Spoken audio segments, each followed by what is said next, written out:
हम आपसे गुजारिश करते हैं कि इस चैनल को आप जरूर सब्सक्राइब करें और अपने फ्रेंड्स के साथ इन वीडियोस को जरूर शेयर करें ताकि अहले बैत का पैगाम ज्यादा से ज्यादा जवानों तक पहुंचे। हालांकि जो इश्क और मोहब्बत इमाम खुमैनी में पाई जा रही है, ये कुछ ऐसा नहीं है कि जब उनके ज़िंदगी का आखिरी दौर हो गया, अब तो पता है कि मौत नज़दीक है, चलो अल्लाह अल्लाह को याद कर लें, तौबा कर लें, मग़फ़िरत कर लें। नहीं, इमाम खुमैनी के नौजवानी से ये बयान किया जाता है। जो उनके साथ रहते थे दूसरे स्टूडेंट्स, उनके उस्ताद, वो ये बयान करते हैं कि ये उस ज़माने से नमाज शब एक तो पाबंदी से पढ़ते थे, और ऐसा वाक़या नक़ल किया गया है कि क़ुम में जब ये मदरसे में पढ़ते थे, हॉस्टल में रहते थे, तो एक रात हॉस्टल में कुछ लोगों को बीच रात में, सर्दी की रात, क़ुम में बहुत सर्दी होती है, माइनस में जाता है टेम्परेचर, पानी जम जाता है। तो सर्दी की ऐसी रात थी कि पानी जमा हुआ था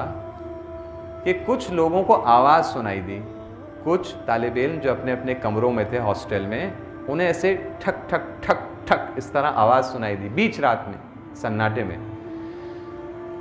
तो ज़रा सबके जहन में हुआ कि ये क्या है, कौन सी आवाज़ है। तो बड़ी हिम्मत से अपने कंबल से, लिहाफ से निकले, दरवाज़ा थोड़ा सा खोल के देखा। हॉस्टल ऐसा था कि चारों तरफ कमरे और बीच में हौज़ था, पानी का हौज़ था, पानी का टैंक था बीच में। तो जब नीचे देखा तो देखा कि उस सर्दी की रात में इमाम खुमैनी नमाज शब के लिए, वज़ू करने के लिए हौज़ पर गए। देखा उसके ऊपर पूरी आइस जमी हुई है, बर्फ़ उसके ऊपर जम गई है सर्दी की वजह से, और इमाम खुमैनी उस आइस को तोड़ रहे थे।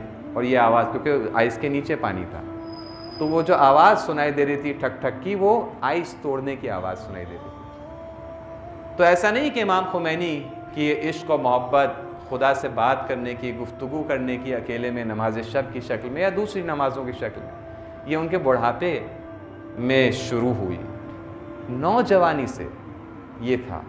और यहाँ मैं जवानों से ये कहना चाहूँगा ख़ास तौर पर कि जवानी का दौर बेहतरीन दौर है खुदा से मोहब्बत करने का, पाक और पाकीज़ा रहने का।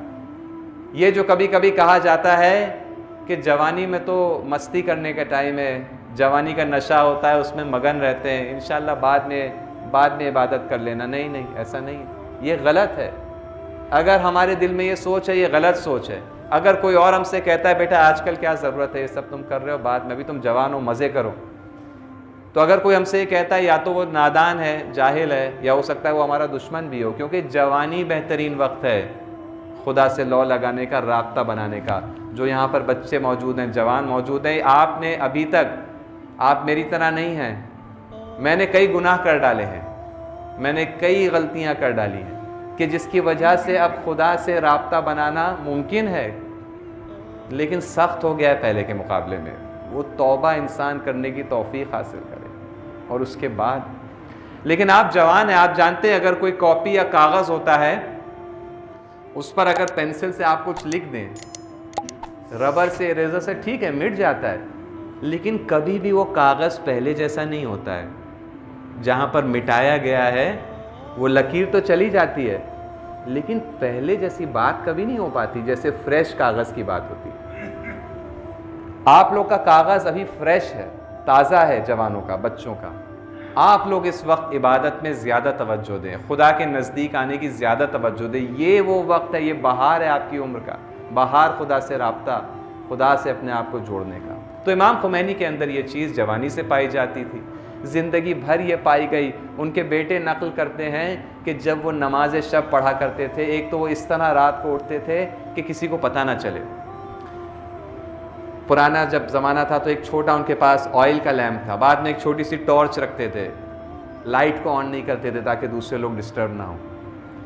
वज़ू करने जाते थे तो पानी बहुत कम खोलते थे, बल्कि शायद वहाँ एक कपड़ा भी रख देते थे ताकि पानी के गिरने की और छलकने की और छींटों की आवाज़ ना आए। लेकिन और अलग जाके नमाज शब पढ़ते थे। लेकिन फिर नमाज शब में जब वो रोते थे खुदा को याद करके, खुदा की मोहब्बत में, तो आवाज़ पहुंच जाती थी कुछ लोगों। उनके बेटा कहता है कि हम लोग उनके पास उनकी जानमाज में रुमाल नहीं रखते थे, क्योंकि रुमाल काफ़ी नहीं होता था, हम लोग को टॉवल रखना पड़ता था।